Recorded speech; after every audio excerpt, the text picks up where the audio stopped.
Hey, Baba, welcome to this talk by Scott and Roger. We're going to hear about their adventures as they traveled overland to India on their first trip to Mehrabad in 1973. Most of us, when we go to India, we just take an airplane. That's not how they did it. They took the epic route to get to India, like Tom Riley and Richard Dreyfuss before them went overland. Robert Dreyfuss. Yep. Somebody here went at the same time. She went overland the same time, That's the right. same year. Barbara was I went there. in 70. That year. She went in 73. 70. Wow. Imagine that, 70. Okay, so Roger Stevens is a second-generation Baba lover, son of Bill and Peggy Stevens. He was born and raised in South Florida. Roger got art degrees from Western Carolina University, lived in Maui for a decade, and returned to the Carolina Mountains. He's been a practicing artist since the 70s and an educator for many years. Roger is a prolific painter of beloved Baba and has created many of the beautiful stage backdrops for the Southeast Gathering. Roger and his wife Wanda also have possibly the world's cutest granddaughter. I'm not going to deny it. Scott O'Neill is an entrepreneur who helps companies in some way that I don't understand. Some esoteric way that he helps them. He's also lived in South Florida and was on the board of the Miami Baba Group in the early 80s. He then moved to Myrtle Beach where Jane Haynes asked him to be part of an advisory group between local business people and the center. While in Myrtle Beach, he was the facilitator for 8 of Bauji's trips to Baba's home in the West. I'm sure there was no hassles with all that.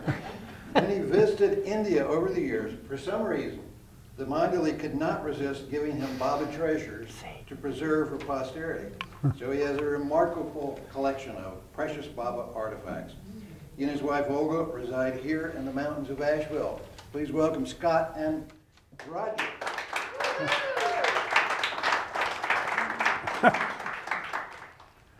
So Roger is indirectly the one I found out about Baba from, because he told someone who told me. And I found out about Baba when I was 13. Roger's much older than me. He's 3 years older than me. But when you're 16, 19 is a little older. So that began my interest in Baba is when I saw his picture and he said, "I and God are one." For a 13-year-old, I thought about that for 3 days, which is like a long time for a kid. And then later I became a Baba lover when I was 17. And again, Roger was the first one to invite me to a Baba meeting. I'd started meditating, I'd given up drugs by Baba's grace, and Roger said, "You should come to the meeting at my house. There's a lot of high energy people." And that I thought was the key to everything, is high energy people, because I've been reading about yogis and all mantras and all that kind of stuff, so I figured, good, high energy people. By the way, I did see one at your house. You saw one? Yeah, it was Rich D'Amato. Had recently come back from India and he was dressed in the Indian pajamas and he was sitting cross-legged. He had the beard, slightly balding. I thought, now that's a high energy person. Little did you know. He's pretty laid back. Right. But Well, Roger's house, I'll set this up, was the locus, as far as I was concerned, it was for all the Baba activity. He can tell you how it got there, but during late 71 through 75 or 6 or so, Yeah. that 74, was 75. that was the place. So yeah, it all happened at one house. We lived in several houses on Key Biscayne. I knew Scott most of the time because he was the age of my younger sister, and you see around everybody on the island where we lived knew everybody else on some level. My father was a photographer, an amazing writer, an attorney, and generally amazing, hardworking PR type person. And he got a job working for the Miami Seaquarium, which is a big aquarium in Miami, very famous. They had access to Flipper, the Flipper, trained by the way, a Baba lover. We're coming right back to that. So my dad worked as a PR agent for this aquarium, advertising it basically and giving talks around about sea mammals and sharks and all kinds of things, which he was quite an expert in, oceanographer on top of all those other things. He was talking to Rich, and Rich says, I'm going to India. This fellow's name was Richard O. Feldman was his name. And he trained Flipper. They had several dolphins that did the role of Flipper in that popular TV series. And so we were very proud to know that, this takes place right here on our island. And Rick said to my dad, yeah, I'm going to the last darshan, the great darshan of Mayor Baba. And my dad had heard Baba's name. He told us this story several times. On a TV show, he had seen someone claim something about Baba and he was shocked. My dad was a big scientist. I mean, super agnostic. And if it was science, but he couldn't believe that someone would say they were God. And that stuck in the back of his mind. Rick said he's going to India to the last darshan of Baba. And he says, wow. And so when he got back, he said, my dad went to him and says, how was it? How was this India? He says, oh, India was great. The darshan was precious. And Baba says, well, tell me something about, my dad says, tell me something about this Mayor Baba. He gives a copy of God Speaks to my dad. This is honest truth. That's why this story is so memorable. If I had ever been given a copy of that in an answer to my question, I probably wouldn't know the answer. But my dad took that book, being a scientist, and he had done the Evelyn Wood speed reading and all that stuff. He literally read God Speaks in 1 or 2 nights. And I attest to this because I was there. He came out on the 2nd or 3rd morning after this experience of having been given this book and announced to the entire family, my mother, my sisters, and I. My brother, I think, was off somewhere. He was 7 years older than me, so he was out there being a hippie. He says, Mayor Baba is God, because only God could have written this book. There was silence at the table. Not because my dad didn't do outrageous things. He was very much a seeker at this point. He'd done psychedelic drugs. He'd met with yogis. He'd done pranayama, kundalini yoga. Been to see speakers and yogis. I went with them a couple times, saw yogis at the University of Miami before Merji and Adi came and gave a talk. We'll get to that in a second. And so we knew that he wasn't whacked, so there must be something to this. I had huge respect for anything he said that was a fact. And so I was kind of blown away. My mother was a little in shock. She was the one that kept the entire family together, the one that was very quiet and giving and helpful and ran. I never saw my dad cook a meal. Chain smoked cigarettes. My mother directed the whole show. And she was a Methodist. Very, very sweet old lady. Old now. I think of her old. It's my last memory. She wasn't happy about this. She said, now this is different than this. God in human form. And she was pretty shocked. So she agreed to go see Kitty and Elizabeth over Thanksgiving of that year. This is 1969.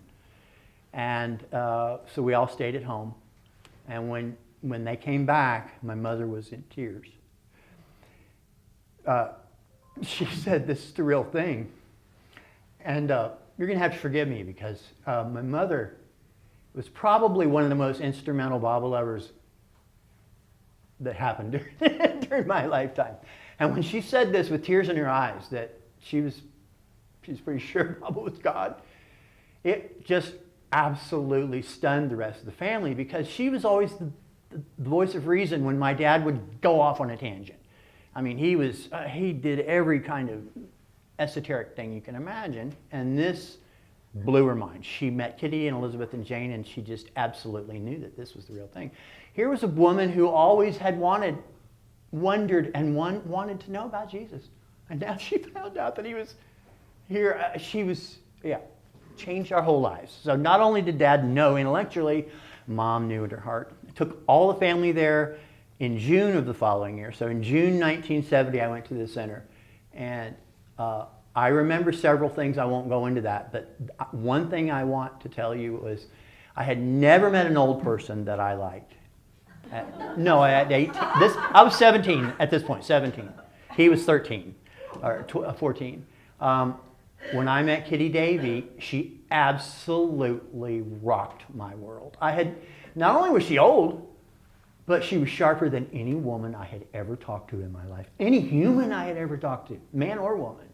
Not only was she clear, crisp, and incredibly knowledgeable, but you all know, she had a direct line to Baba. And when I was sitting there at 17, I could tell. She would, that little bit of palsy, and she'd almost turn as if she was listening to him talking in her ear. At one point, she says to me, I was 17, 18. She says, well, Raja, she says, she was close with my parents by then. This is before I went to India, though. She says, well, what do you think you're going to do with your life, Raja? And I said, well, I'm kind of anxious about it. I didn't know the word very well, but she set her off. Anxiety was, who? You're anxious about it? And I says, well, I just don't know.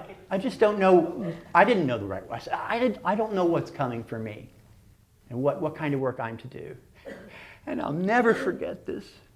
I have no idea what it means. I have some inkling now. She goes, well, you could always paint Baba. Now you tell me what in the world that means. She didn't say you could make a living painting Baba. She didn't say, I told her what I wanted to do with my life. She says you could always paint Baba. And to me, nothing like that ever happened. Had she mentioned painting? Oh yeah, they knew I was I had given her already the print of the boathouse that she used to keep in the office was my print, the etching. So yeah, she had respect for me as an artist, but when she said that, it blew my mind. Until recently, I don't think I knew what it meant. It just meant that I would always want and I would constantly get better at painting Baba. I think that's what it meant. And I always have painted Baba. She never said I'd make a living at it. She never said that. But I love that. Anyway, getting back to it, then after this period of time, there was a tremendous influx in Miami of Baba people because my folks started having a weekly meeting at their house on Key Biscayne. Before that, we would meet at a place in Hialeah. I don't know if you know who Miami. It's a horrible West Miami place. You had to drive a long way from Key Biscayne to get there. And we had the wagon wheel once a week, and Irwin and Ed Luck, Ann Forbes, Dick Chrisman used to come then, and other old-time The Bundys Baba were part of that. What's her name? Ada Schifrin. Anybody recognize that name? But it was awkward for us to go that distance and meet in this non-Baba place. It was never pictures. We had to bring our pictures and all this and sign a guest book. And it was more like the society, the New York society, than it was what happened afterwards. When my folks started having regular weekly meetings, it was sensational at our house. People would come, young people by the droves, 1970, 71, 72. That's how Scott began to come to our house, as well as many of my friends. Scott was one that Baba turned the key even before he walked in the door. There were so many people that would come to Roger's house. The meetings were at 9 o'clock on Friday night. So it sounds a little late, but it seemed early back then. We had late afternoons in the tropics. And of course, the sun, hell, it was still light out at 9 o'clock in the summer. But the one thing that was interesting about Miami, and this is, his meetings or the meetings at his house were the first ones I ever went to, but we had a number of people that met Baba in Miami. Yeah. The Luck brothers were there. Ann Forbes and her husband met Baba. The Bundys met Baba. I didn't know them. May Bundy and the husband, I met them one time maybe. Ada Schifrin never met Baba but corresponded with Baba. So there was, I don't think I left anybody else, but there was, and then there would be 50 people that would come to Roger's house. All in the living room, you can imagine. Filling the living room, It was much filling smaller the space. dining room, filling a side little niche area. Sometimes it would flow into the backyard. I mean, it was the feeling, the music, the presence of Baba was unbelievable. And the first meeting I went to, Roger, I said the high energy people. He said, come at 8 o'clock. I knew where his house was, so I came at 8 o'clock. The meeting doesn't begin till 9. So nobody was there.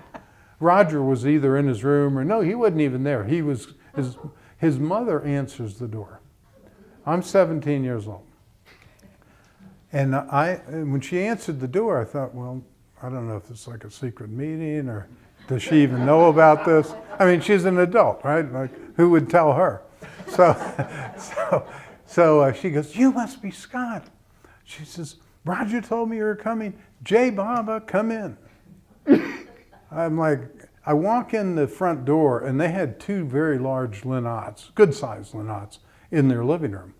And I'm thinking, holy smokes, the parents are into this.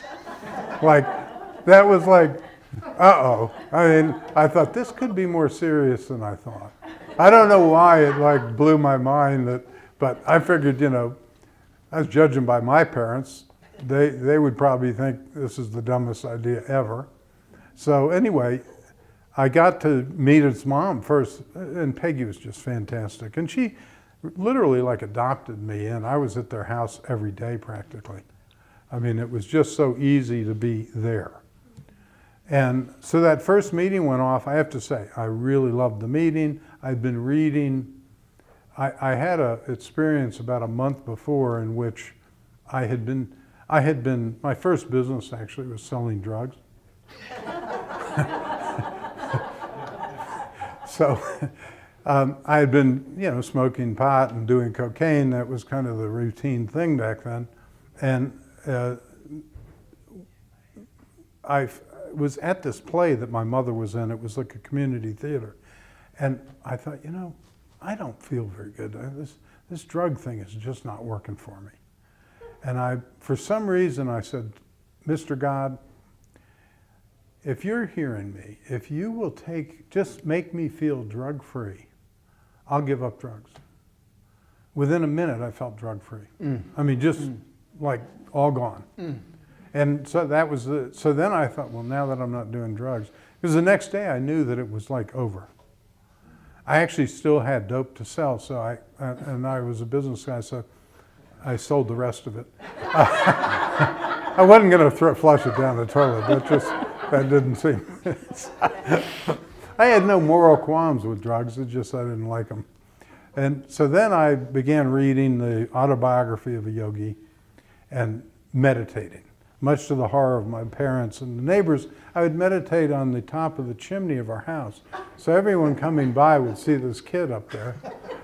And they thought, hey, no, my mother said, you know, the neighbors kind of think it's weird that you're up there.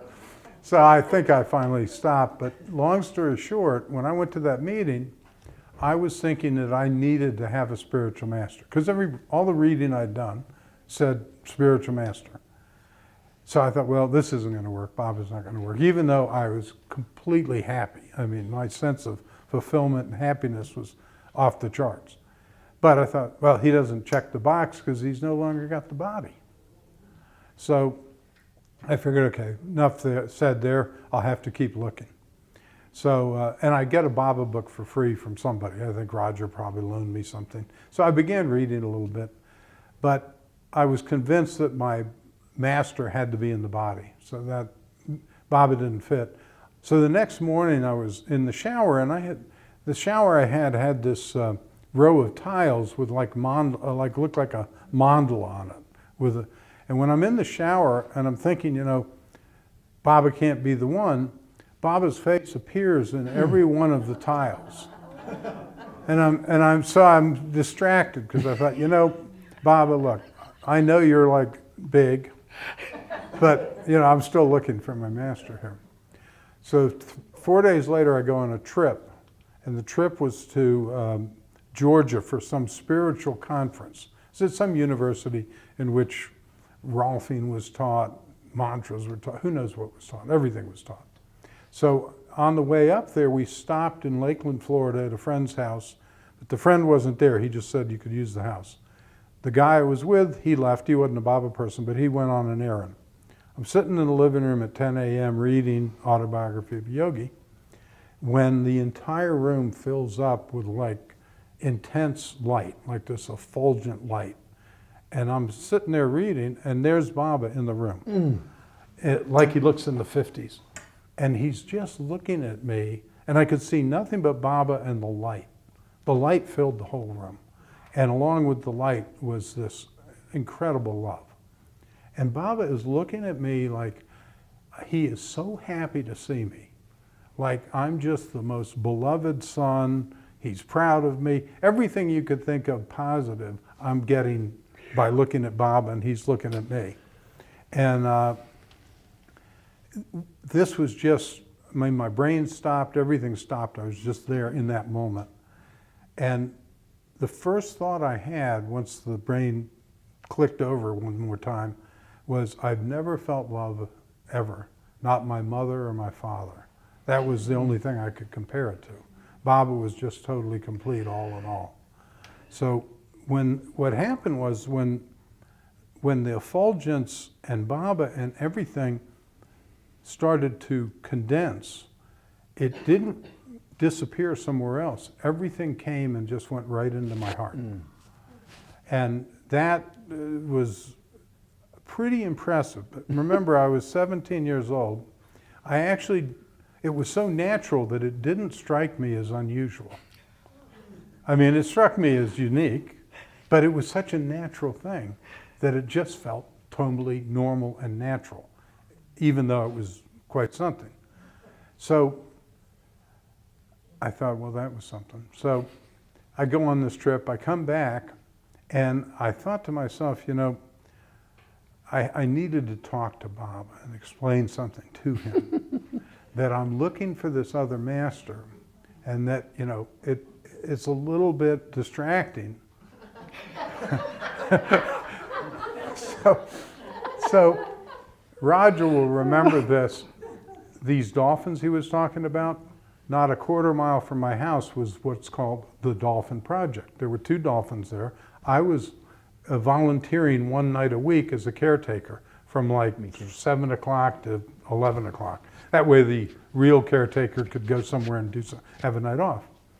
So I'm there in that cabin, and Baba's picture is appearing in every picture in the cabin. There actually was a picture of Baba in there, and Baba's like coming to life in the pictures.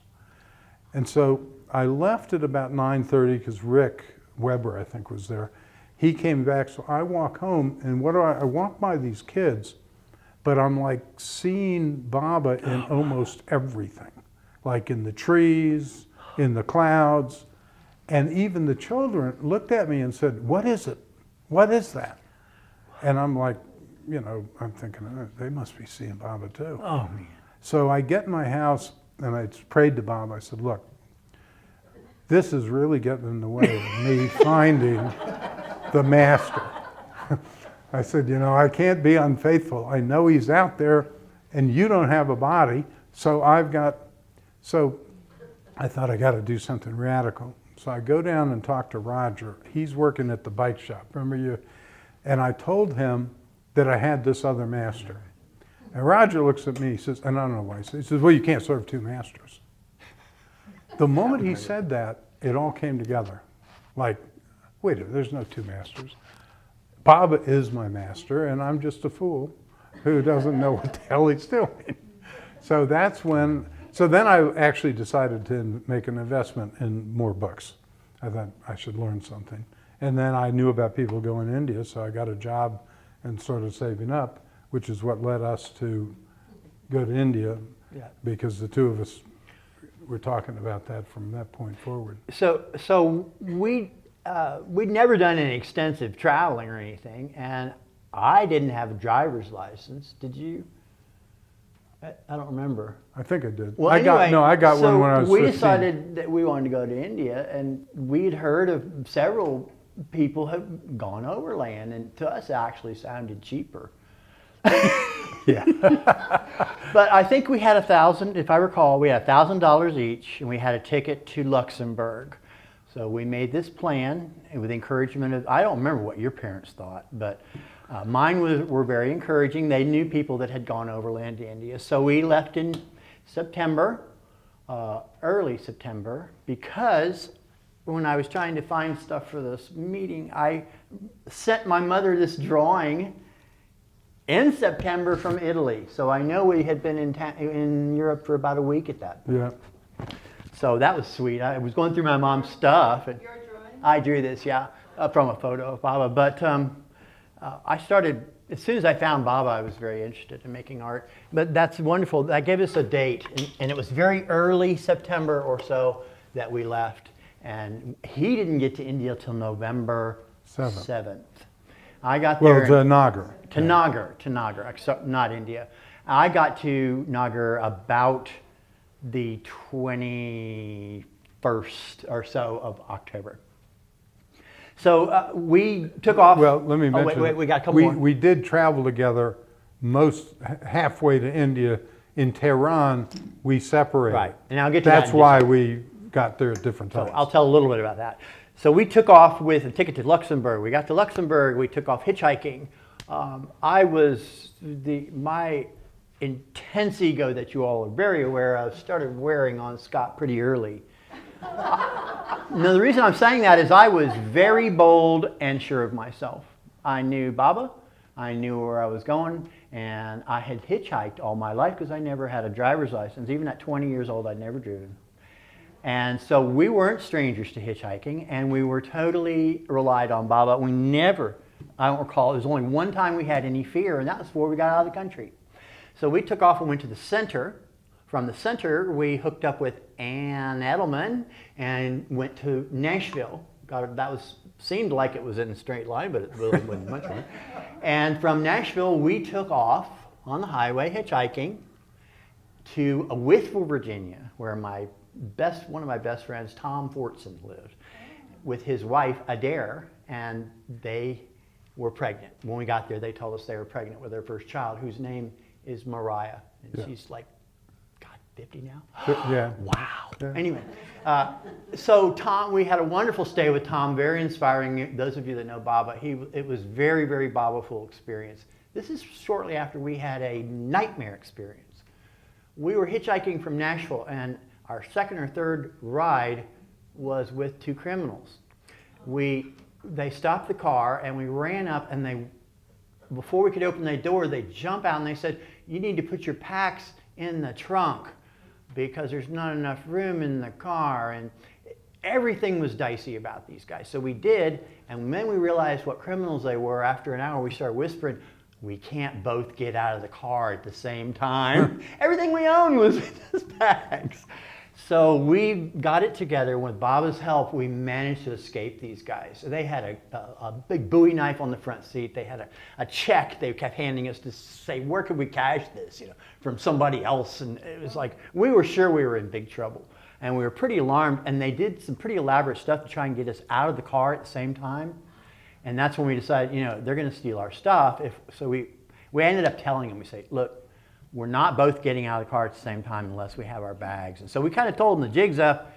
They still tried one more time. They said, "We're going to back the car into this post so the hood will pop up and you can grab your stuff." We looked at each other and said, "It's not happening. Open the trunk and let us out of here." And Baba helped us, and we got away from them. So that was the only dangerous thing. Literally, that's as closest to danger we had, except Scott had some guys hit on him pretty hard. And he carried a folding buck hunter knife because he was very pretty. That was in Afghanistan. Yeah, but still, it was the same trip. Yeah. So anyway, we got out of that. We got to New York. I'm not sure how. Neither of us can remember, but we went to a meeting. We came in on a bus. On a bus, and we went to a meeting in the village, a Baba meeting, which was very different from the ones in Miami, I thought. And we knew a few people, and we knew the sister of one of the Baba lovers in the Miami group, and she invited us to stay at her house. And we did, and we both fell head over heels in love with her. We were 17 and 20, you can imagine. On our own, no girlfriends, and it was comical. We were having this conversation. We didn't want to go to India anymore. We were fighting about which one would stay with her. Remember that? Actually, Roger took the lead. She was painting a picture of Baba, and it was on an easel in her small place. And it was the one where Baba's putting his hands in the water. And she was doing a nice job, but of course Roger is an accomplished artist from art school at the University of Miami. Couldn't wait to tell her exactly how to do everything. And so, and she's gorgeous. And she's like 20, 21. We were swept away. So I can't tell you that. Oh, you can't tell. I can, but I'm listening to Roger trying to romance her. Now, Roger was a complete romantic, still is. He used to fall in love with album covers that had women's pictures on them. So I'm listening to him talking to her, and I can't get a word in edgewise. And I thought, well, I'm going to brush my teeth and go to bed. And the sleeping arrangements is we were going to sleep in her bed in her room, me and Roger, and she's going to sleep out on the couch. But so I'm in the living room, in the bathroom brushing my teeth, and as I come out, or I'm about to come out, and this place is very small, I hear Roger practically proposing marriage to her. I'm thinking, well, what do I do? Do I, interrupt? And I thought, well, wait a minute, this is ridiculous. Yeah. They're not getting married. She's probably waiting for me to rescue her. That's right. So I come out, and Roger looks at me like, I farted in church. It's just, what are you doing here? So we ended up going to bed, and we went to the museum the next day. And he's taking her by the hand, showing her everywhere. I felt like a total third wheel. So my assessment on the whole thing was, and by the way, I ended up writing to her, and she wrote back to me for about 2 years. I had no idea. Yeah, of course, I never You told dog!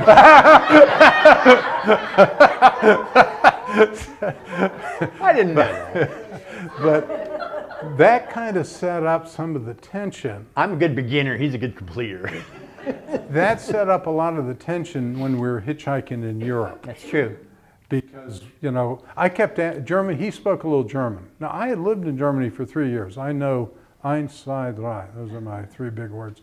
So I knew nothing. So I kept bugging him and saying, what'd they say? What'd they say? Well, he got sick of that. And I began to really not like Roger. Yeah, I was getting to this. And I said to myself, this is the most horrible thing. I'm on a pilgrimage. This is day 1 or 2, seriously, in Germany. I'm on a spiritual pilgrimage, and I hate my best friend's guts. Just can't stand him. And I'm thinking, And we're hitchhiking. This is the Staying on the side of the road. idea of a spiritual pilgrim. And I'm comparing myself to, I guess, the greatest pilgrim ever, and here I am, the worst one.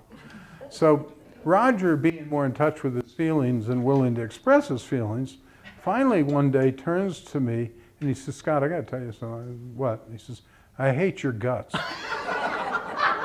I was so happy. He was so relieved. I said, really? I hate your guts too. And he says, I don't like the way you chew your food. I said, the same with me. The way you chew just disgusts me. So we start telling each other all the reasons we hate each other. And it was like, only younger people that were like in our situation, Baba just, it blew it away. It just all. And plus, we had no option. We were together in a foreign country where they didn't even speak English. We were together. That's all we knew, that we were going to India. That's all we knew. Borders were, we didn't know anything about travel. Everything happened as we went along. We'd go to the train station, here's the train we take, that kind of thing. So we pretty much had to be of one mind. And we were good on that level, incredibly well. Like we never were late for a thing and we would always have the goal and we would book a place and we would get out and lodging was the only thing we hardly spent. And transportation was so cheap in those days. So we're going to run out of time. So we went from Germany down to Switzerland and met a wonderful Baba lover in Zurich named Felix. And we also got to meet Irene Billow. But that was a little awkward because she wasn't doing well. And I don't know if she didn't really understand what we were about. She thought, who the heck are these guys? She was not used to talking about Baba with strangers at all. So it was kind of like meeting this old lady that was wondering why she met with us. Yeah. But Felix assured us that she was a cool lady and we liked him. And we met her, she arranged to meet us at the museum in Zurich, which had the most spectacular collection of Impressionist painting I've probably ever seen outside of somewhere like Paris. So I went nuts in this museum. She also was a big lover of art, so I do remember that part. But other than that, we didn't see a lot. We didn't go to Fallen Flue, which was recommended by us. Baba apparently went there. So we left there on train south. Felix told us which ones to go, and we went straight to Assisi. No, we got let off in northern Italy, and we had to. We went to Rome for a minute. Did we do that before CC? I don't know. But anyway, we end up. There was one day where we stood on the side of the road in Italy for at least 8 hours hitchhiking, and we kept talking to Baba, like, what is this about? All these people, do we look dangerous? You know, we couldn't figure it out. One thing we can figure is Baba was just slowing us down for some reason. That day we didn't get a ride, and we had to walk over into the pasture and set up our tent, and then go back to a little cafe and get a bunch of olives and cheese was the only thing we could And eat. wine. And wine. And passed out in our tent and woke up completely surrounded by sheep. It was the most surreal experience. We could hear the sound when we opened the door, hundreds of sheep right around us. And the shepherd sitting up there watching us. So we got up, and, with very few words, we packed everything onto our backpack and walked away. And the guy was like amazed. So finally we got to Assisi. We did the Assisi things. The most important was that Charles Haynes had given us he and Herbert Davies' map of how to find Baba's cave. This is before it got real popular, but the Hermitage was well developed there, where you go first, those of you that have been there. But Scott and I had all of our gear. We were camping in Assisi, if you can imagine, at a campground. So we went up to the Hermitage, which is very special. Any of you that have been to Assisi, you don't want to leave. It's so wonderful up there. And we started to follow the map. But first we went through the Hermitage, through all the chambers where Francis and his brothers would stay. And if you've been there, the entrances, the doors are like this, tiny. We literally had to take off our backpacks and put them through the doors and go through. We were totally loaded with all our stuff. And if you've been there, a person could go through there easily if you're not claustrophobic. But that was really a mess, because they were the clunky, old-fashioned outside frame backpacks. Anyway, we climbed down the mountain and found Baba's cave. That was a wonderful experience. We were sure of it because we found a few little Baba trinkets, cards and things behind some stuff. And this was 1973. The most dramatic thing for me, that's the day I lost my camera. I had a little Instamatic. I was going to take pictures all the way there, and that's as far as I got. I had one roll of film I sent home before I lost that little camera, Instamatic, tiny pictures. So the rest didn't matter. After that, we went to Rome. Yeah, it sounds right. A little bit too much. And then we took a train to Brindisi, in the very boot of Italy. On the way there was a cholera epidemic in Naples, and they were spraying the tracks with white stuff. That was pretty exciting. Plus, there was a lot of machine guns. If you recall, there was some sort of military or uprising alert or or something back then. So we got to Brindisi to take the ferry to Greece, and we checked in a hotel. We were dead on our feet. We had tried to sleep on the train. We didn't have a sleeper car on the train from Rome. We were absolutely, totally exhausted. And so we looked at what time the ferry left, and apparently you didn't have to go get a ticket ahead of time. We took a hotel room. We set the alarm. We were so excited to be going on this boat over to Greece. Blacked out the windows, remember that? And went to sleep. And either the alarm or one of us woke up and looked at the clock. We had 15 minutes before the boat left. We absolutely went bananas, because everything had gone so smooth. And here was the moment we were going to get on the boat, and we were almost about to miss it. So we tore out of that hotel, full blast, threw all our stuff in the bag, ran to the queue. We had read the clock wrong. That was typical of Baba's jokes. We were an hour early. We were an hour early. So all of that trepidation just melted, and we sat around at the queue and talked to people, and then we took the boat and had a wonderful stay in Greece. Nothing really dramatic, really leisurely days and all that. Went to Patras and Athens. Athens was pretty amazing. The traffic was insane. By now we were picking up a friend or two. We'd run into people that were kind of traveling the same directions. Like the flight to Istanbul was $29 from Greece, and so that's why we didn't hitchhike it. It really began in Istanbul. But I got to mention one thing that was just funny. We were on this train that went to Naples before we went over to Brindisi, and we bought the cheapest passage, which basically meant that we were in No the sleeping. aisleways playing cards with other kids that were traveling. I snuck off and went into one of the second-class compartments pissed me. and slept like a baby. I forgot And this. I come back out, and Roger decides, I've got to do that. I don't was know. so wired and so tired. And So he had goes in. hours of sleep. And I just got a great nap, I mean, for several hours. He goes in there, he gets busted about 20 minutes into 20 minutes later, the and they cadet have comes to, by and and they charges me charge him for the second. I said, I just came in here. He says, I don't know that. I was, so, and He was so irritated. I was mad at him because he got a good night's sleep and all I had to do was pay. I had to pay for his stay.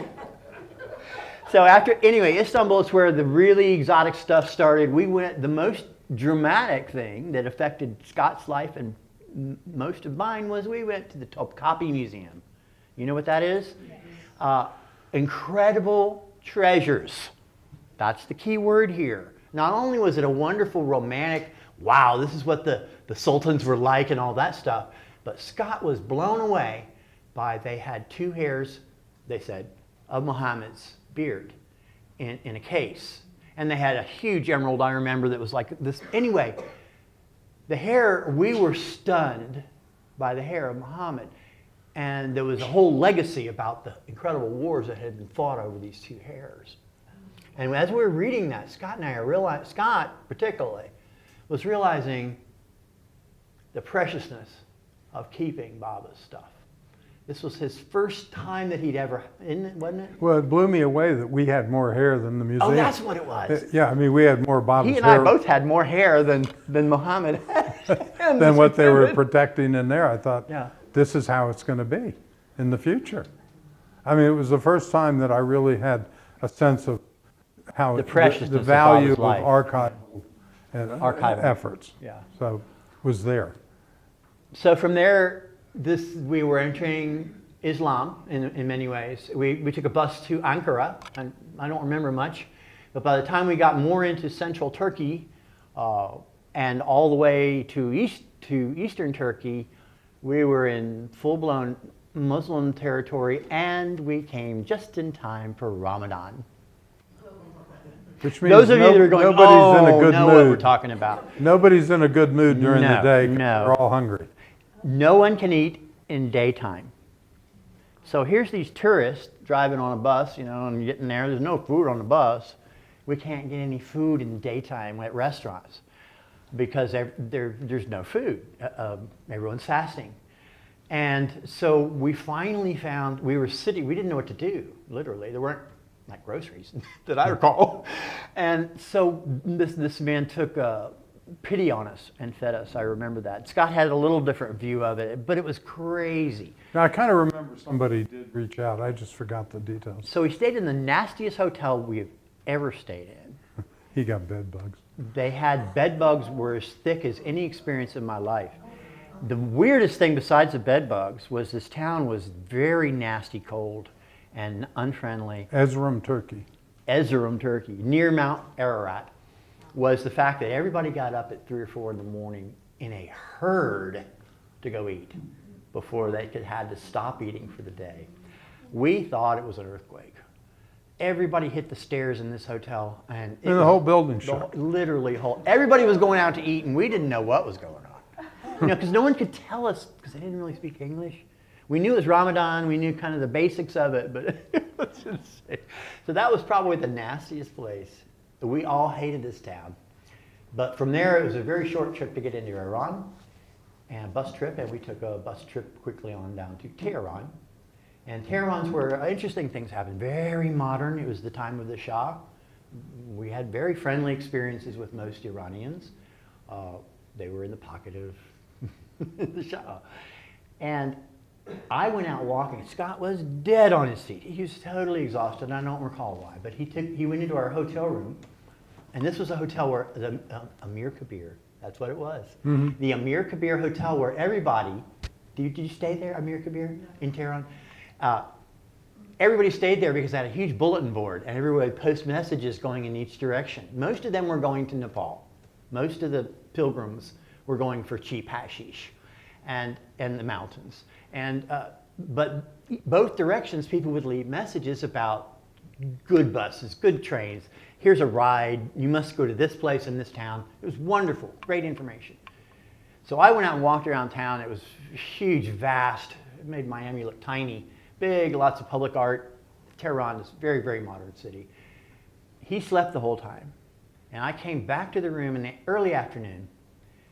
And right at the base of the stairs going up to our room was this big bulletin board. And here's this gentleman with a big blonde beard tacking a notice up that says, have room for one rider to South India. This is in central Iran. I jumped. I just got chills. I jumped on him. I met him instantly. He was so wonderful, man. His name was Ashley Robinson, British, from London. Very gregarious, smiley. He was Kundalini Yoga follower. His guru was in South India, and he was taking gifts to him. He had already 2 passengers, a couple from Wales, a young man named Tom, and his girlfriend was named Maureen Stevens, spelled exactly like my name. And she was a doll baby, strawberry blonde, and here she was traveling across Iran, unwed. And my name's the same last name. Long story, we traveled across. Oh, I went up to the room. I told him, look, here's this opportunity. Baba says I have to flip with you over it. We have to flip a coin because I can't just take it and leave. I think that'd be, let's see if what Baba wants. And I won. I won the bet. It was incredibly wonderful. Let me tell you, folks, Ashley took no drugs. Neither did either of the other passengers, nor I. This is, Scott will tell you, this is astounding. By the time we got to Afghanistan, every traveler was taking hashish, pretty much. And they were getting way out there and didn't recognize you and stuff. I was in a bus, a VW bus with people, he couldn't have cared less. And it never came up. They would come up to the window holding these big chunks of hash, and not a ripple out of this van. So I look back on that and I thank Baba. They took me all the way through Afghanistan, through Pakistan, Lahore, Amritsar, Delhi, Agra, and dropped me in Nagpur to take a train to Ahmednagar. And it was bliss, folks. I could give a whole lecture about this wonderful experience. He would chant, wonderful Kundalini chants that I remember to this day. Being in a private vehicle, we could stop anywhere we wanted, unlike buses and trains. Stop and get a melon, stop at this tea stand, stop and jump in the Caspian Sea and swim. It was bliss. None of them ever responded to Baba. They let me off in Nagpur, and I was able to take a train to Ahmednagar. And I arrived about the 3rd week in October. Meanwhile, he abandoned me. I abandoned in central Iran. The guy whose gut you hated. Still, I was into travel, and he was kind of young. So I ended up obviously traveling by myself, but like Roger said, we kind of met people along the way. You'd see the same person in a couple different cities. And it's kind of like the spiritual path, and all of us, we keep bumping into each other every time the avatar comes, because we're gravitating towards him. So off I went to, you go from Iran to Afghanistan. I was, one of the things that I was 17, I had light blonde hair, it was kind of curly. I got hit on by the hotel management way more than the girls were getting hit on. Yeah, this was ugly. I mean, would you like to go to the movies with me? I was like, no, thank you. Like, geez. So this interest in young men, I found, was heightened in Afghanistan. So very restrictive society. Women had full purdah all the time. So when I got in Afghanistan, and I used to carry a knife with me, a buck knife on my belt, and that comes into the story in a minute. So I went to Herat, I stayed there for several days, went to Kandahar, stayed there for a couple days, went to Kabul, stayed there for 4 or 5 days, yeah, 'cause you gotta maybe get a week. your road permit. Yeah, I forget all that. Pakistan. And got pretty sick in Afghanistan, in Kabul. But then, because I mean the temperature would drop 45 degrees from like 5 in the afternoon to 9 at night. It was going to be a 40 to 50 degree temperature drop. It's amazing.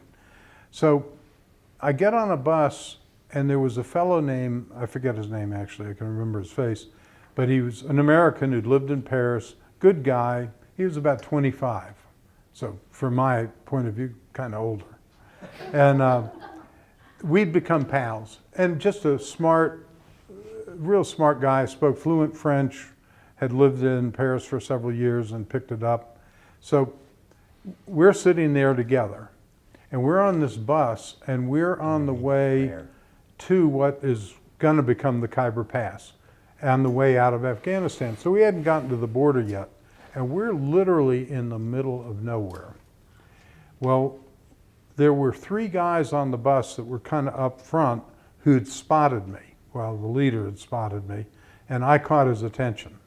So he and his 2 other pals made their way back 3/4 of the way to the back to the bus where I was, and made it clear to the people in the seat in front of us that they needed to get out of those seats and that they were going to be sitting there. So the 2 guys sat there, and they had their other guy, who was a scrawny little guy. Apparently his part of the act was to get down on the floor and wiggle around in something that was supposed to be sexually exciting. So I'm sitting there in my seat. Poor Scott. My guy is sitting here. You know, I'm looking at this guy doing this ridiculous thing on the floor. And these guys are turned around in their seats, like practically drooling, and starting to lean more and more over the seats. So I'm like, I said to my I was pal, already gone, by the way. I said, you know, I said, this is probably not going to go well. He said, I just want you to know one thing. I said, what's that? He says, you're on your own. I mean, he figured if you're gonna be a gang rape, there's no sense in both of us being raped. So that didn't encourage me very much. So I took my knife out and I put it to the guy's throat. And I said, if you touch me, I'm going to cut off the most important part of you. Huge mistake. The guy, this was more than they could have possibly dreamed of. Had they written the script, they didn't think it would get this good. A little violence, fight, and sex, this was like beyond their wildest dreams. So I'm like sitting there, and I thought, I immediately realized that the only one who could help me was Baba. Yeah. So I folded the knife up, and at the same time, I thought of what Baba said, because I thought it might be good to remind Baba what he said, that anyone in any difficulty anywhere in the world who calls out my name sincerely from the bottom of their heart, I will solve their problem instantly. I put my knife away, and I leaned towards the guy, and I started saying Baba's name. Baba, Baba, Baba. This was like, these guys, it was like the light came out and the morning dew just evaporated, the whole tension. These guys started backing away, literally repeating Baba's name and backing away from me and turning. No, he was saying it No, out I loud. was saying Baba's name, and they started, the main guy started saying Baba, Baba, Baba, and backing up. And they turned around, and this guy gets up, and they just went to the front of the bus. The whole thing ended like that. Eruch used to love this story, to have me tell it in Mandali Hall. So as I traveled further, those guys were no longer an issue. It just simply resolved itself. So, and that's a nice thing. When you're young and don't have a bunch of other garbage in you, you can just be focused on Baba and expect him to like go with the program. And you can even say things that you wouldn't normally be able to say if you're older and supposed to be wiser. So we get to the border, and I had been used to the whole rigmarole because they're always after your money. Well, you know, surprise, surprise. So we get to the border, and we had to hand in all our passports. My visa has expired by 1 day. So the bus driver comes and says, "Give me $20. Your visa expired. This will take $20 to take care of it." Well, $20 is like a huge amount of money at that time. So I said, "No, I got to talk to the guy, whoever the guy is. I need to talk to him." No, not possible. So I just get off the bus and start walking towards a thatched hut, which is where the guys were. I said, "Are you the guy that needs the money? I mean, how much do you need?" He said, $10. I said, $10 is a lot. He says, "Go back to Kabul." Well, I didn't want to go back. So I said, "Well, all right, $10 it is." Because I thought to myself, I don't have a clue what their money says. The symbols don't make sense. Yeah. So I gave him a $5 bill, and he didn't know the difference. I knew he'd know a $1 bill, because everyone knows a $1 bill. But the 5 he didn't know. So he took a Lincoln instead of a Hamilton, and that was it. Stamped my visa, and the bus driver was pissed because he didn't get his cut. But then my travel all the way to Nagar was fairly uneventful. I did go to the Taj Mahal. I ran into a kid from the neighborhood at the Taj Mahal. From our island on Key Biscayne, he ran into one of our schoolmates. Mark Kiesler. He was sick. I loaned him some money so that he could get his parents to send him some money. So that was fortunate for him. And He's still alive now. Yeah, he's a good guy. Anyway, I got to Nagar at night on November 7th. And the first mandali I met was Adi K. Irani, because it was 9:30 at night when I arrived at the trust office. So I went in and talked to Adi for not even a minute. He says, "You come back in the morning. Meanwhile, go stay at the Dalit Lodge." And he says, "Just ask that man, he'll take you over there." So he sent his servant with me over there. And, Was I still there? Huh? Was I still there? I don't know. At the Dalit? I don't know. I don't remember. I think you were. In fact, I'm pretty certain you were. So anyway, I checked in. That was my entree to India in terms of Nagar. And we'll get back to Roger because, and by the way, my greeting to India after about 3 days, I came down with some sort of flu. Oh, that's right.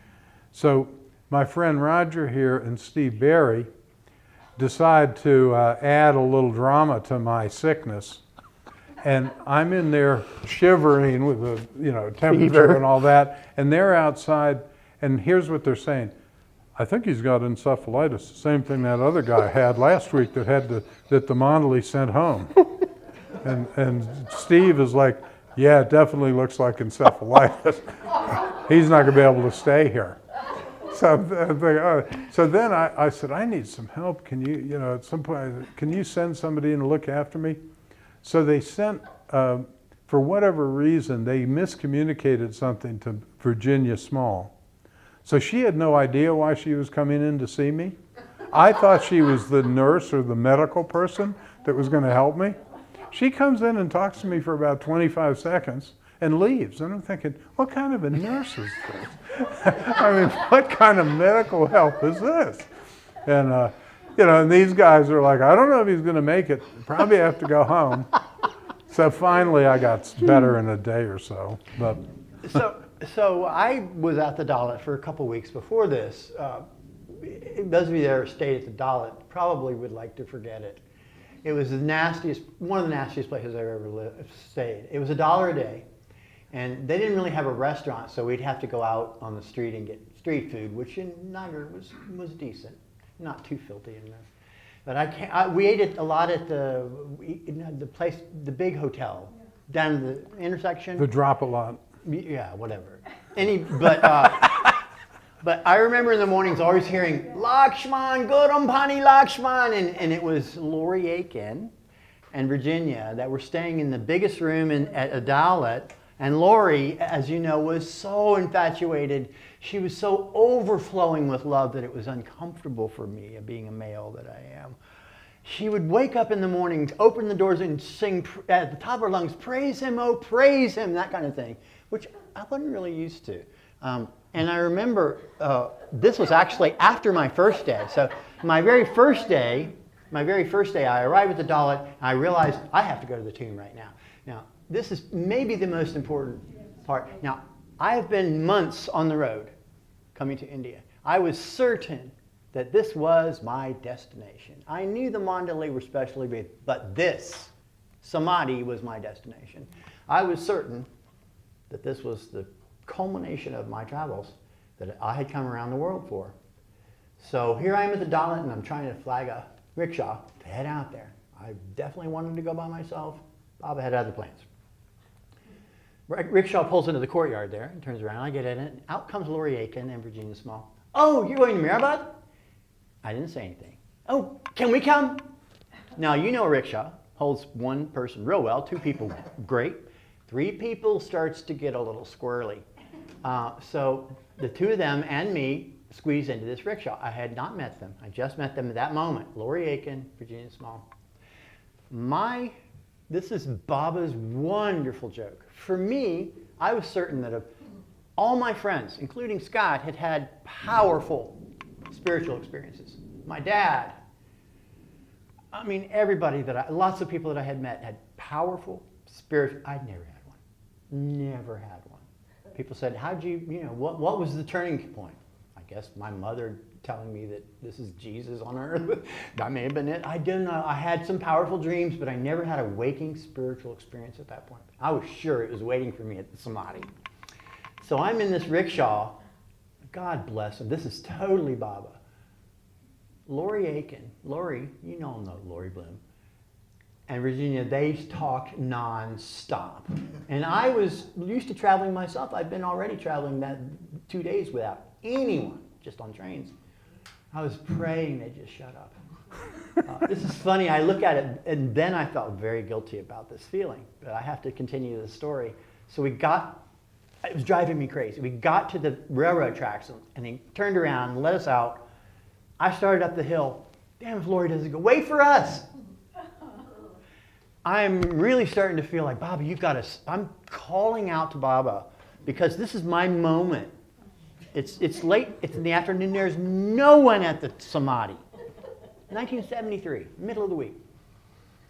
So I'm walking as quickly as I can, but they're walking quickly too. And the whole way they are having the most mundane conversation that I can imagine. At least this is the way my memory of it, and this is totally Baba. Because I was sure that I was about to get my experience. I was sure of it. I'd come a long way for it. So I get up there, Nana Care, welcome home. I remember that so well. Oh, I got a chicken skin just then. And I go in, and here they come, Lori and Virginia, up onto the porch, smaller porch those days. And I go in and I kneel down at the slab. And this has been my experience every time I've ever been in the tomb, but this was the first one. The tomb is, you think of the Om point, it's like a black hole for me, in reverse. In other words, it is so powerful that it is incomprehensible, but it is not singing, it is not praising with angels, it is just, for me, it's incredible emptiness. I always am expecting experience, and I never. It's like all of my stuff just pours in there and nothing comes back. That's been my experience. So here I am, first time there at the tomb. My stuff's pouring out. I am thinking those horrific things. Sex, anger, pride, all these things. And I'm going, this is what happens in Baba's tomb? I'm like, why is this happening to me? I've been traveling for months and I haven't had this kind of impatient thoughts and things like that. I was never impatient. So, well, and I could literally hear them outside continuing their mundane conversation. And at one point, I just realized that this was Baba having a hysterical laugh. That I actually thought that I was going to get something by getting to this place. It's not at all what Baba's about. All this is this is just the shell where I pour myself and he pours back out. There's no angels, there's no singing, there's no rush of... Now on the porch, I have wept more on Baba's samadhi porch than in my whole life. Because when people go in there and when they come out, you can't help but watch. And the emotions run very heavy on the porch. But not in the tomb for me. So that was after all that travel, that was the first time, certainly not the last time. Every time I've been in the samadhi, Baba says, you don't need these experiences. He says that to me every time. I just want one. But he says, this is not for you. You get it another way. You had your parents bubblers for crying out loud. What do you need an experience for? Sorry. Oh, while I'm there, I just got this note thing. My mother took fabulous notes. Since I'm already almost weeping, I'm going to read this prayer she put at the end of this, which I just discovered 2 nights ago. I've been practicing it because it's one of the most powerful prayers I've ever read in my life. And she did it off the cuff after she was journaling. And she wrote down every name of people that she met on her trips to India. Sometimes not last name, where they were from. And it reads like a who's who, y'all. You've got to look at this. You recognize every other name as being, oh, I loved them, that kind of thing. But on the last page, when she got done writing this, she wrote this. You are the joy in my life. You are the smile on my face. You are the tear in my eye. When I cry, it's for love of you only. I'm never lonely for you. You are with me and you're mine. Yeah.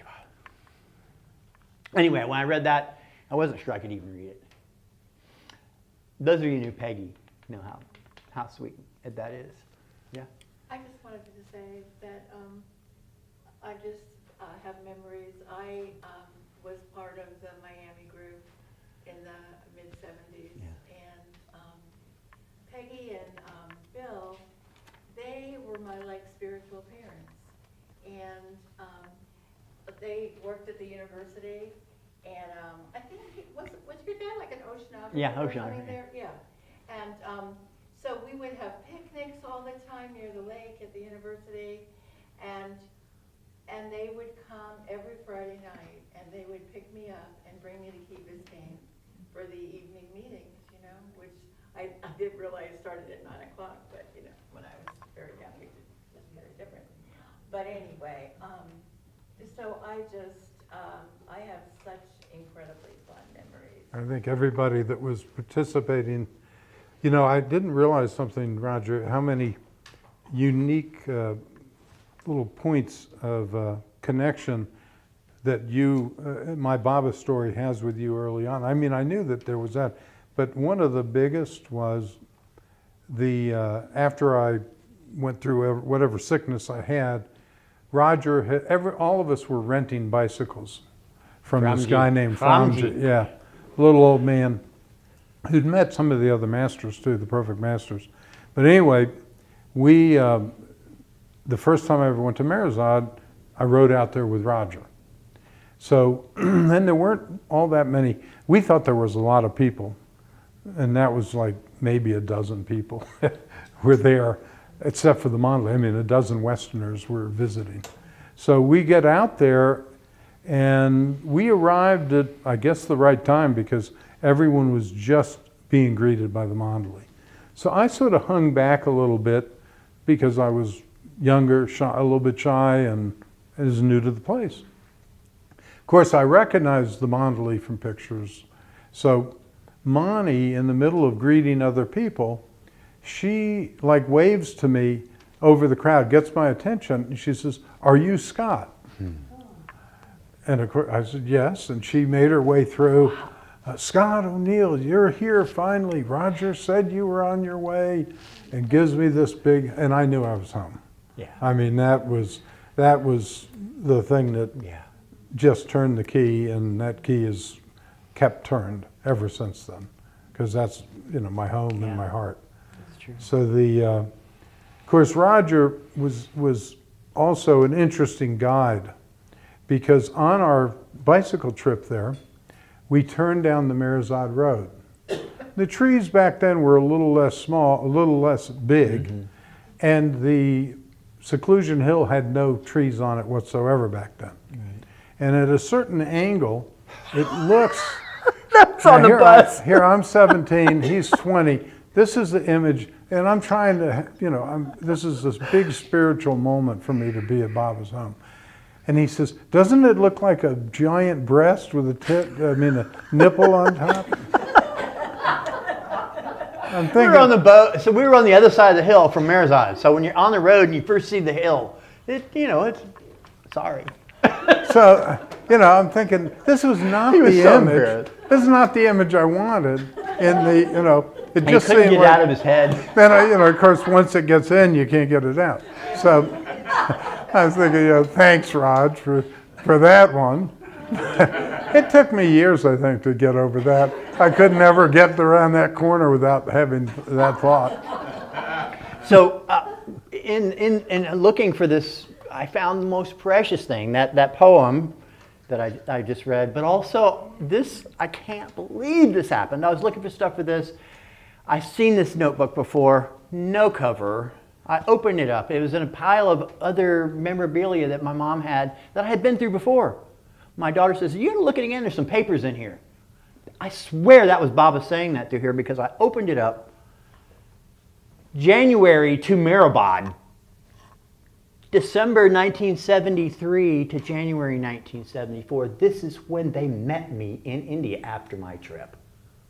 They told no one but the mandali that they were coming.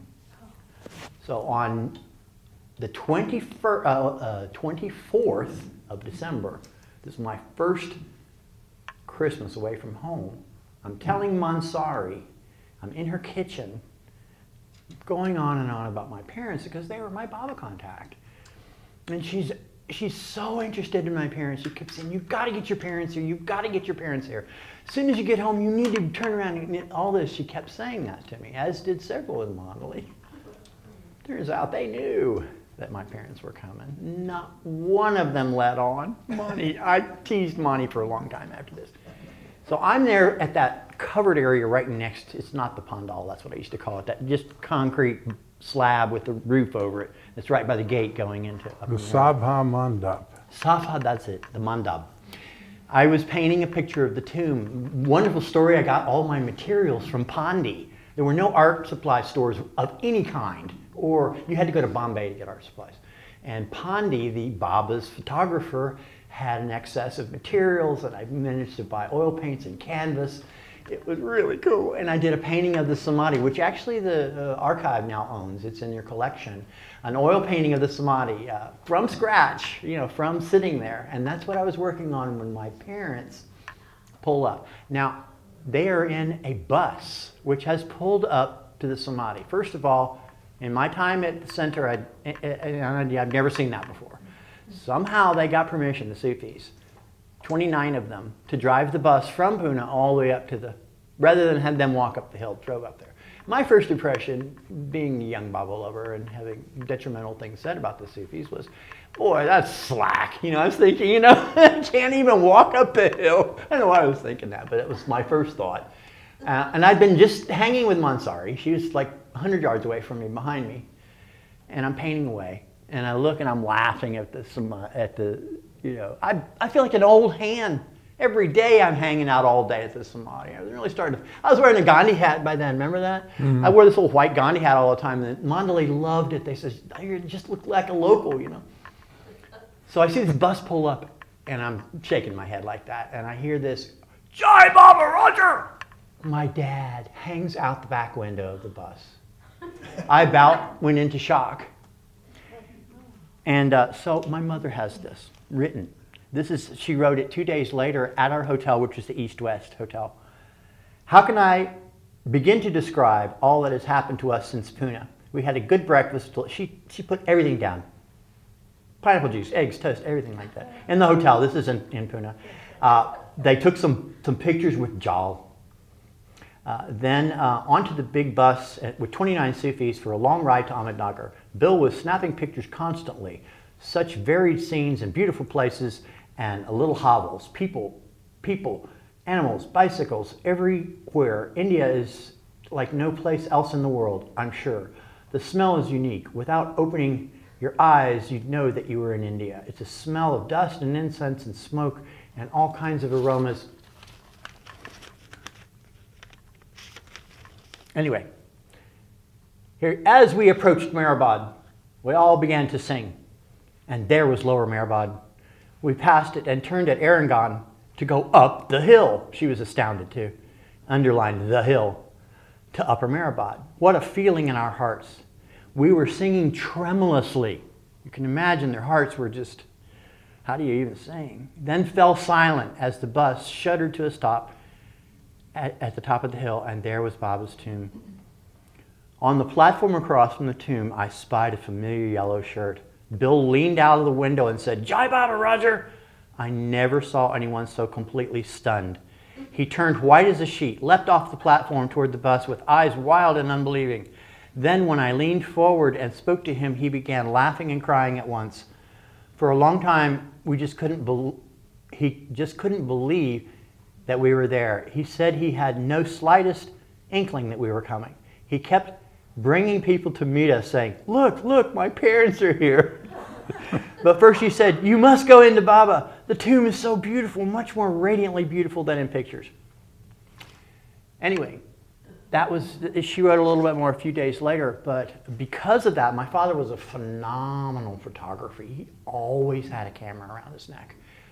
He took the most amazing pictures of the mandali the following week.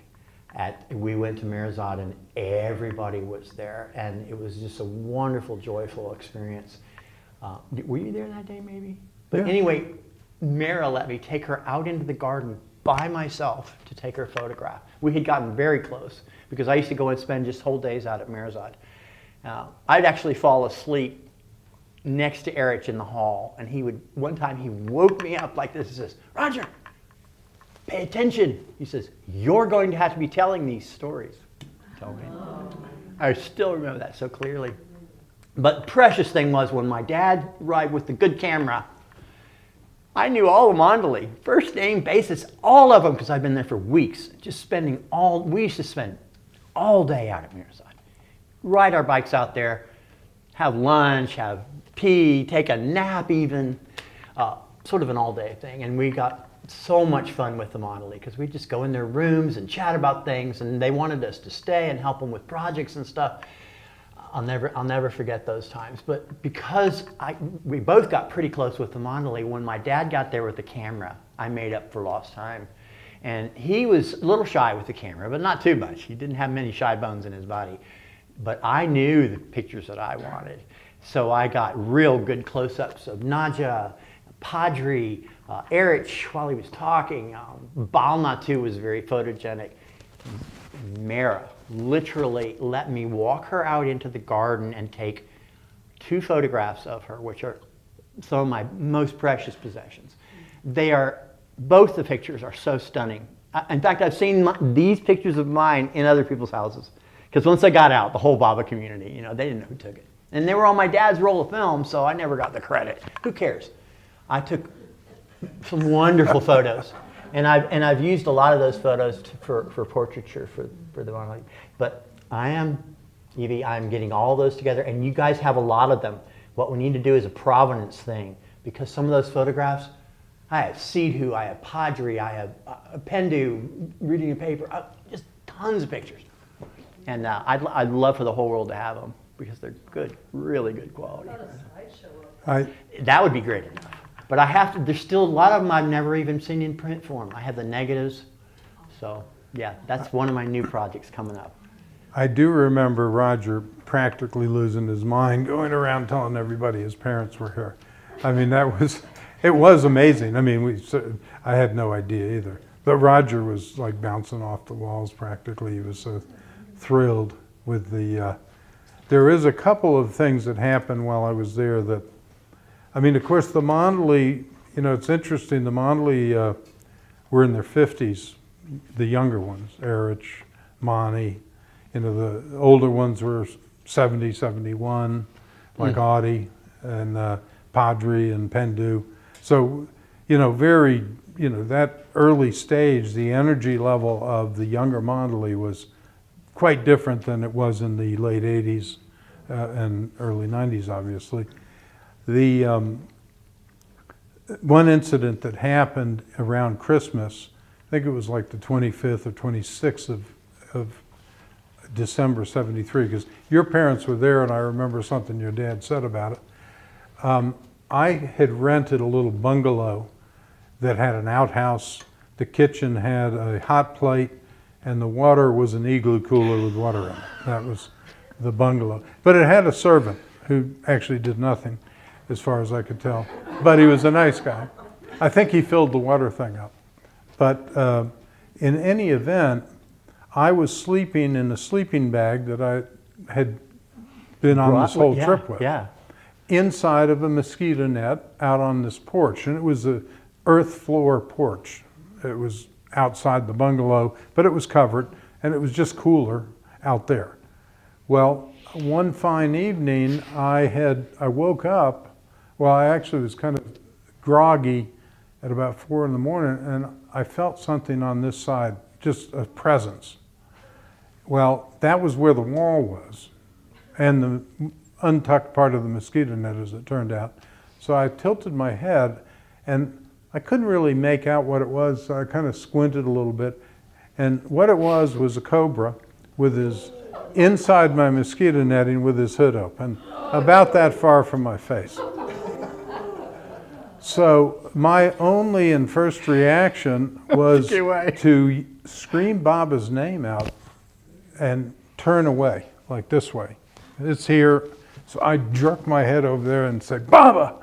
And then I kept saying Baba's name, but very quietly, because at that point I thought, you know, any movement might attract a bite. So when I was on my side, I'm trapped in my mummy sleeping bag. So my legs are, you know, in there.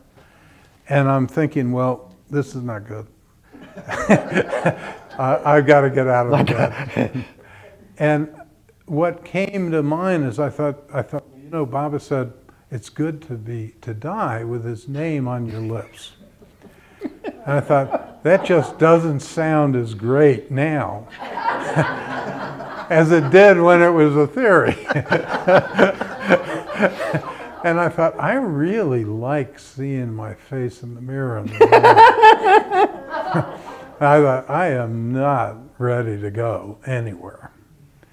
But I kept saying Baba's name, and I thought, I got to get out of here. And then I had this vision of me getting bit in the neck.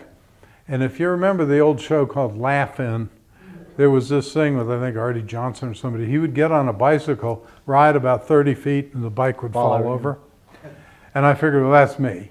Once it bites me, I get on my bike. I got about 50 feet, and that's it. I'm done. So I thought, okay, I got to get out. What do? I remembered the Wichita Roll from Gunsmoke. And I'm 17, so there's certain things that make you. So he rolled off this ledge and then hopped away. I thought, that's what I'll do, but I got to get it untucked. So I untucked the thing. I roll out. I get away. Shouting Baba's name as soon as he takes off rolling. Yeah. He's sure he's going to get hit right then. Yeah, at any moment I figure, I turn on the light. There's one light with a string on it. That was our light. By this time, 6-8 minutes has gone by. So I get the only weapon we had, which was a broom, and I attack my bed. And I'm like doing all this. It's already gone. It's left through one of the weep holes. It's gone. Godridge, who owned the canteen, I told him about it the next day. He had everything cemented up so they couldn't get back in. But that morning, I jumped back in my bed and just tucked everything in and waited till it got a little light. I got on my bike and I drove to Mehrabad. When I got to Mehrabad, Padre was there talking to Jim Myers. And I told him what happened. So Padre looks at me and he says, "Did you kill it?" Baba said to kill them, you know. I said, well, I didn't quite get around to killing it. I only had a broom, it escaped. So Jim looks at me, he says, Scott, he said, do me a favor, turn around one time. I said, what do you mean turn around? He says, just turn around. So I turned around. He says, that's amazing. And I said, well, why'd you ask me to turn around? He says, I figured, forgive my language, figured if that happened to me, I would have shit my pants.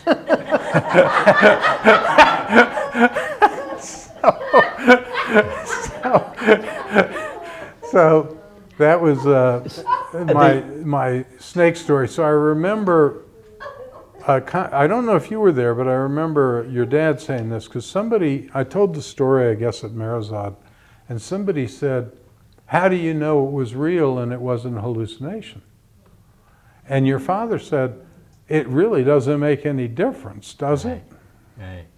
And I thought that was an interesting comment. But I can tell you, I remember seeing the lines under the snake, like the white part here. Everything else is gray, but if you look, there's a white. I mean, it was like, when it came into focus, it was as clear as focus as I'd ever seen of anything. Like this far. Yeah, I mean, like right here. there. They like to get in the heat. That's what they're looking for, is heat. That's what Mansari told me. She's got her own cover stores. Many Indians said that this was extremely fortunate in his life. I didn't see Scott much after those days. I ended up moving to North Carolina in 1977. Scott went somewhere else. But I remember feeling like Scott was a millionaire a couple of years later, literally a millionaire. And I said, oh man, that cobra did him a number. But you know what was interesting That's about true. that little crappy bungalow? Because Ann Conlon, some of you know her. Godridge told me how blessed I was because this cobra got in bed with me. So Ann pulls me aside and she wants to make sure my head doesn't get any bigger than it was getting. Ann. She says, Scott, that's just a myth. You don't pay any attention to all that. Just, blah, blah, blah, blah, blah. I kind of felt like she was raining on the parade here. Like, hey, if I'm going to have good luck, why not? But here's what really happened to the place. That piece of crap building, I mean, it was a real piece of junk, became the State Bank of India building. I couldn't believe it. I thought, well, that's part of what this whole cobra thing led to. Maybe. The building got some of the blessing. Yeah, I maybe. thought it was interesting. So he did touch on the Padre, and we said we spent a lot of time in Mehrabad, and Padre was very there. As you know, he was quite a presence, a very commanding presence. All of you that have been there in the early days. Scott and I were just in awe of him, but he was the hardest of all the mandali to be warm with. Wouldn't you say?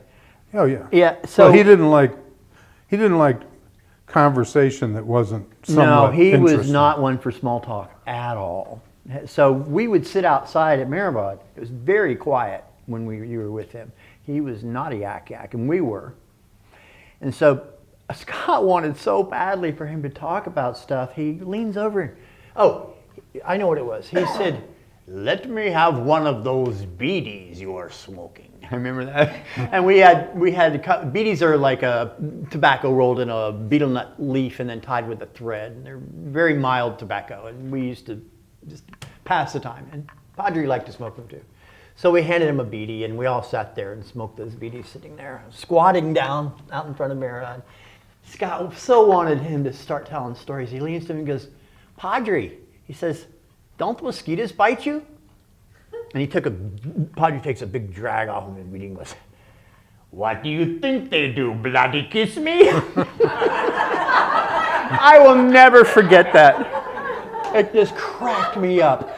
I mean, that's Padre right there. It's like, really? What a dumb question. We were with Padre once when Jim Myers was there, and Padre had come out of his room and took a little corner turn and was walking towards us. We were within 3 feet of him. And he stops, kind of leans over a little to the right, and he goes, big fart. Jim goes, "What was that?" He says, "A telephone call from above." That was Padre. Padre, he had a fabulous motorcycle, as you know, an Indian motorcycle. And I didn't have a driver's license. I knew nothing about machines, but Scott pretended to be interested in he was interested in the motorcycle. And he went over there, and Padre figured out right away that Scott knew nothing about motorcycles, that he was just trying to kind of look at the motorcycle and let Padre say something about it. Well, he was also showing his motorcycle. Yeah. He kind of liked us because we didn't just spout off all the time Yeah. and ask stupid questions. One thing Padre used to do, I found this out later from Erica, if people were annoying him, he didn't want to be rude. So what he would do is he would say to one of the servants in Marathi, "Go tell Erica something." There was a code word, whatever it was. Erica would show up a couple minutes later and say, there's an emergency out on the back 40 or something, you know, whatever it was. And Padre would say, oh, I have to go attend to this. And it was his way of getting out of and the away. mamby-pamby stuff. I will tell you a little story with Audie. Audie K was very sweet to me. He actually started crying one time when I was with him because I showed him a letter from a cousin of mine. Cousin was like 65 years old, so it was probably a cousin of one of my grandparents or something. But he was a Rosicrucian, and he was very supportive of my interest in Baba. And he wrote this beautiful letter to me in India. I mean, it was absolutely a stunningly beautiful letter about focus on the Lord, and it was just well written. So I showed, Audie said, he said, who's that from? And I told him, and I said, here, it's quite beautiful, would you like to read it? He read it, and tears just streamed down his face. Wow. But Marshall Hay used to get me in trouble with Audie K.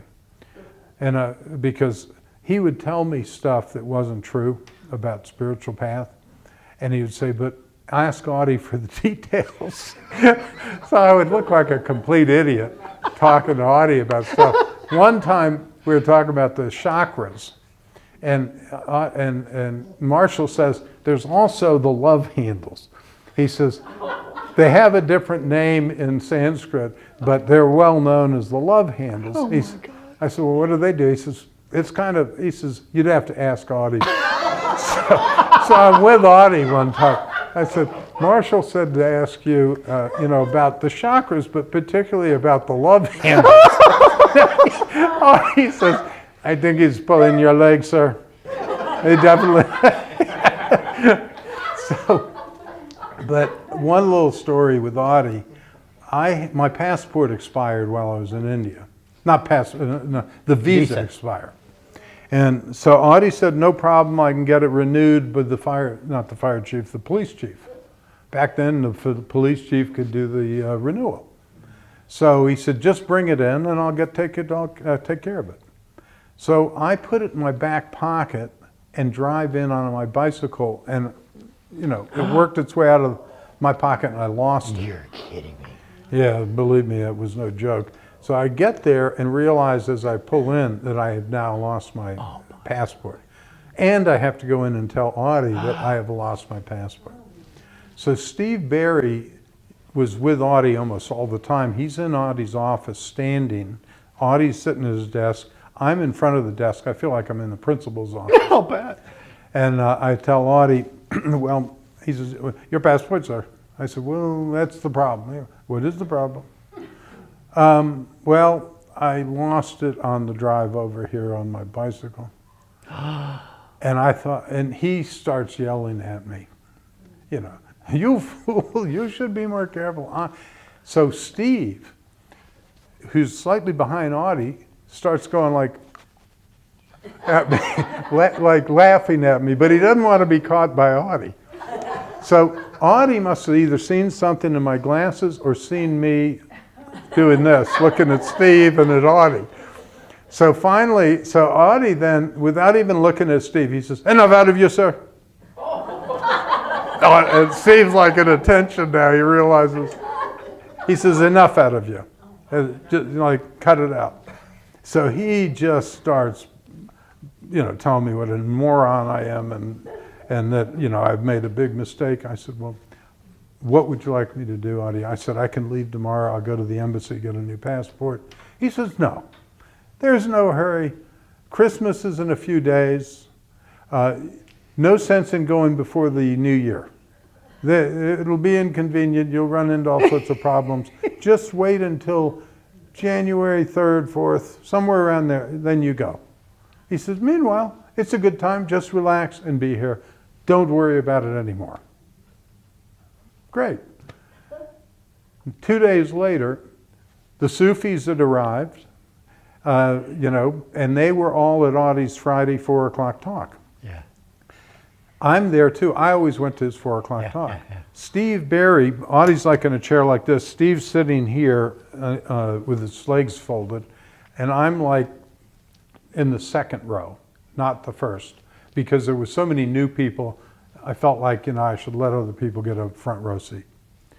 Maybe I was also a little concerned about Audie seeing me right in the front row. So Audie begins his talk for about 10 seconds and then spots me. He says, "What are you doing here, sir?" I just came for your talk. This man, do you know who this man is? He's come here, he says he's a pilgrim. Is he a pilgrim? This is South Pilgrim. He's lost his passport. Does he come here for Baba? Who knows? He's now staying out at this place in the middle of nowhere. Does he come for, or is he some sort of a tourist of a place? Whether he's come here for Baba, who knows? He says, if you want to know how not to behave when you come here, you just act like him. And then it got worse. Oh no! So for 10 minutes, he peeled my skin off. Oh my God! Steve did the same thing in the beginning of he doesn't want to be caught by Audie, but he's like making. But then I knew how bad it was because of Steve's face. It's like it was like watching somebody being just Filleted. tortured to death. And in my mind, I thought, this guy, he's the worst.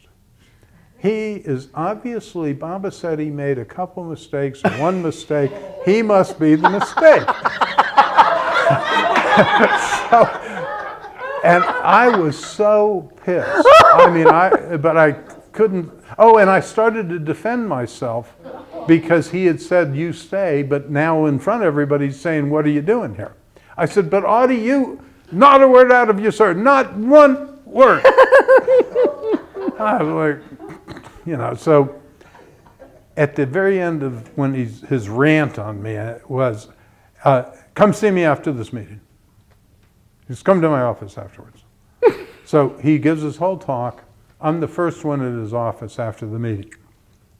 I get there, he says, you sit outside. He says, other people have come here for business. They have important things to do. He says, you just wait, I'll call you. So I sit outside his office. People come and go, come and go, come and go. Finally, nobody's coming and nobody's going. An hour and a half's gone by.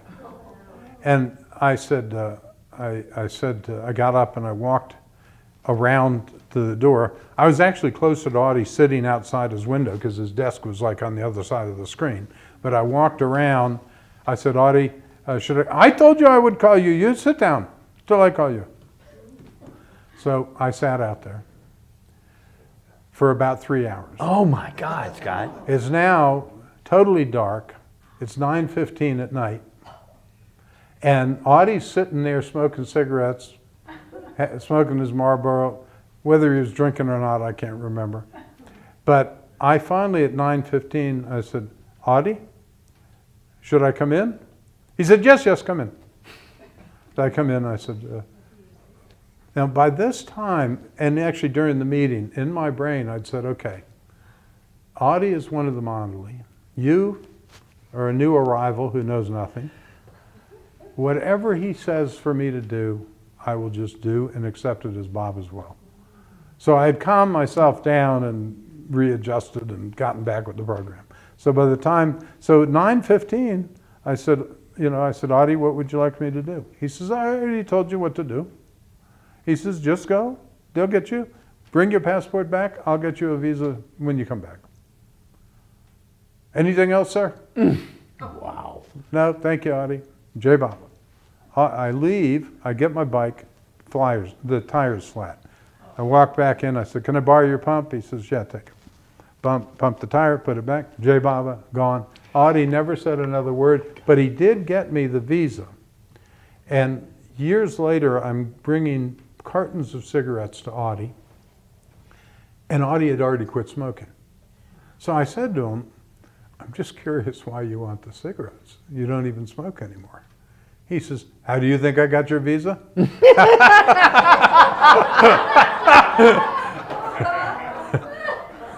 So, We're probably running a little bit tight on time. One more experience we had, Eruch and Jal and Dali, and we took a monumental trip to Ellora Caves. everybody that was there, this was in January of '74, the photograph of the group that was taken at the dock bungalow nearby is over there. The only person that's not in the photograph is the photographer, was my father. But wonderful, a lot of your friends are in this photograph. Jim Meyer, Ann Conlon, John and Dolly, my parents, Scott and I. But while we were there, Kuldabad was a fort, and Scott and I had a great time climbing all around there and had our photo taken on top of balustrades and all this stuff. And then when we got to Ellora Caves, the same thing. We were climbing all around and we were horsing around because Eruch loved that about us. We were the youngest, probably. And we were cutting up all the time. We were, just constantly getting in trouble. We'd sneak off to a cave and over the group when Eruch was talking about Ellora, and we'd make a noise, and we'd be way up, remember that, on the hillside there, and doing yoga. And we had a great time, but Kuldabad, not Daladabad, but Kuldabad, the womb of the saints, is the area that Eruch would take us that were very near Ellora. Lots of tombs of Muslim saints, including what Baba said was a perfect master, Zarzar Zarbaksh.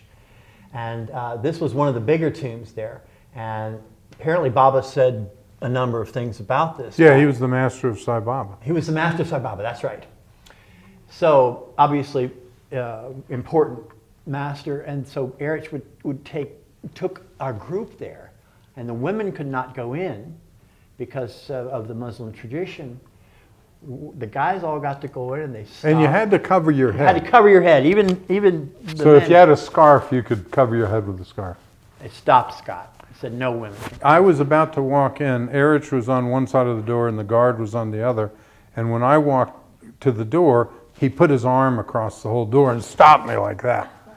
And the reason was I was 17, I had this blonde curly hair, and I had this scarf and this little baby face sort of thing. So he thought I was a woman. Eruch loved this. So Eruch says in Marathi or Gujarati or whatever to the guy, what's the problem?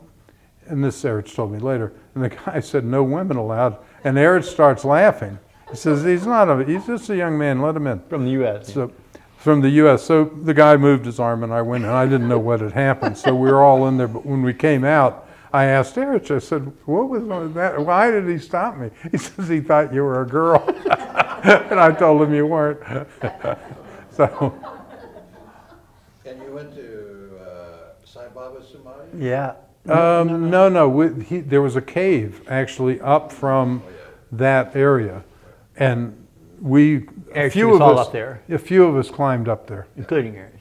Because I remember, because he told us that this was a real special cave. But a lot of people have been there since, but that was the first time I went there, I think. First time any of us have gone there, probably. And hadn't Baba been in? Yeah. One of the coolest things, many of you are familiar with the story of Baba and Eruch when he asked Eruch to stand at the gate of the cemetery because he had some important work to do. That's real near there on the way to Ellora. So Baba and Eruch were traveling, and Baba says, I have this important work to do. I want you to stand here at the gate. Do not allow anyone to enter the cemetery. I will clap when I need you. This was par for the course for Eruch, so Baba went to the back of the cemetery. He knew approximately where Baba was. And here comes a funeral procession coming to the cemetery. Eruch loves this story. I can see why. And we were all, you're kidding. Eruch's job was to go out and meet this group and start out, oh, so-and-so, what was his name? Oh, who is this life? Is this his mother? Oh, is this his father? He had to stall this procession. And he says he had to really get creative to keep these people from passing. He was just being as nice as he could, asking questions about the deceased and all this going on, and he constantly had to think what the next thing was to keep them from going forward. He said it was really, really tough. And he managed to keep it up for several minutes, stopped the procession, and then he heard Baba clap, and he ran. He says, okay, bye, and he ran back and got Baba and left. But he actually stopped at the cemetery on the bus, was the cool part. That made that story so wonderful. You could see where Eruch was standing and where Baba was in the back doing his work. Those trips to Ellora were really precious like that. Oh, and we stopped at the New Life Mosque. Yep. And Eruch went in and told us the story of the birds. If you don't know this story, get Where ready. they had to hit Baba with Where the sandals. Baba asked them to slap him with his sandals. Imampur, yeah, which is actually fairly close to Mirzad, but Baba took us in there and told that story. After we've been in Ellora all day, it was one of the most powerful experiences I think I've ever. I don't think there was a dry eye in there from that one. Questions? We're kind of at an impasse here. Not really. Oh, I know, I have a question. You know, before you were saying that someone had seen a television show, was that the Joe Pine show? Joe Pine, that's it. That's because Phyllis used to tell that story. I think Phyllis did the interview Oh. with Joe Pine. Phyllis Frederick. I did. Now you're Yes. helping a lot. No. So when you said that about Joe Pine, I couldn't remember that the name name. came to me. That is the one. Joe Pine. My dad was shocked at this man said, Mayor Baba says, he's God. I remember my dad relating to this family that he says, I saw this thing about Baba years ago and I was taken aback by the things he said. No, so somewhere, so it was, the name just came to me, Joe Pine. Uh-huh. And Joe Phyllis Pine Frederick. was an attack interviewer. Right. He would bring people in and just slay them. And so the fact that he was so kind to the young guys. Oh, really? Yeah. Well, that was Phyllis, I guess. Huh? You had a question back there? Rick I was Chapman. gonna mention that's the first time I heard. Is that right? him as well. I was walking through my parents' apartment and the television program came on, and anytime you see Joe Pine, you always stop to see who he's gonna tear He was tear an up. soul host, you know. Uh-huh. But they had a big picture of Baba, the one that we all kind of know it. And these guys, these two young guys were talking about this guy who said he was God. And he said, oh boy, this is gonna be bad, this is gonna be bad. And it was just all respect. Baba took over. He Huh? died about a year after that. Wow. Joe Pine. And I remember that, hearing that, I think Phyllis said, he said, does this look like the face of God? I don't remember them saying that, but my main thing was, I was a seeker at that time, but I didn't know what I was looking at. But it was just a very, I've always been, and in fact, I talked to Rick and Alan about that, because it was them, Mm-hmm. Yeah. They said, yeah, they were both filled with trepidation to go there because, but it's Mama's work, and they just got treated like they were Christians or something. Yeah. What's our time? That's about it. Okay. Yep, thank you guys. Thank you very much. Thank you. Jai Baba.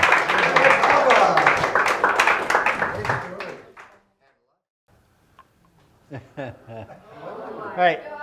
This is our side yard of my house. This is the house where we had the Baba meetings in Miami, starting in early 71 or late 70. And so in this very house, hundreds and hundreds of Baba people came and went. And this is the day, literally the day we were packed to leave. Isn't that true, Scott? We literally were getting ready to go to Myrtle Beach. And that's my mom and my little sister there. Malani, yeah. Now this is in India, of course. Who's this? This was probably the most influential person in India to me. I mean, besides Eruch, we spent an incredible amount of time together. Real good buddies. I'll have a few stories about her. A few years later, there's Scotch. Oh, I have a story about that. I used to call him Scotch O'Neill because a young man was finding out about Baba and he kept calling him Scotch instead of Scott, and it stuck. All across Europe, I called him Scotch. Isn't that true, Scott? That makes you soda. That's right. No, I know. I guess. This is when Dara and Alana were here in this room. Were you in that picture? Yeah. Southeast I Gathering. recognize you from the back. I mean. Where's Oya? She's not feeling well today. Oh, I'm sorry to hear that.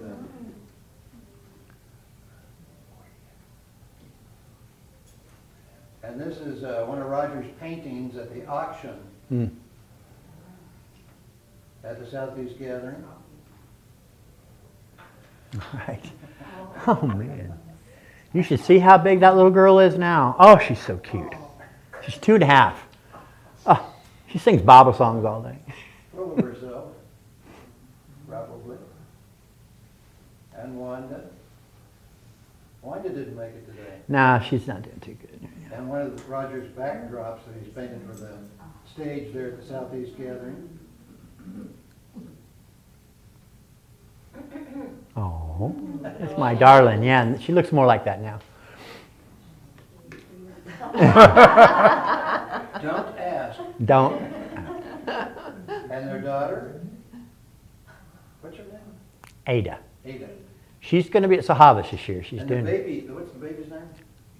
Delia Josephine. Oh, she's doing this so. She is, oh my gosh. Wasn't that, Talent. Wanda's mother's name, Delia? Ada. Ada and Delia.